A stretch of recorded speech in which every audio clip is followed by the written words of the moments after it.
आणून राहावा असा.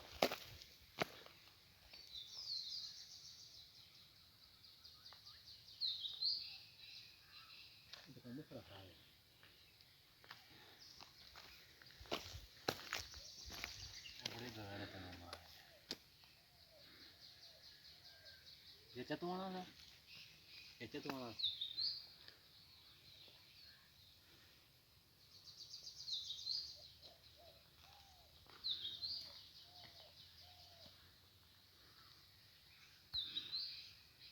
हे यावं ना.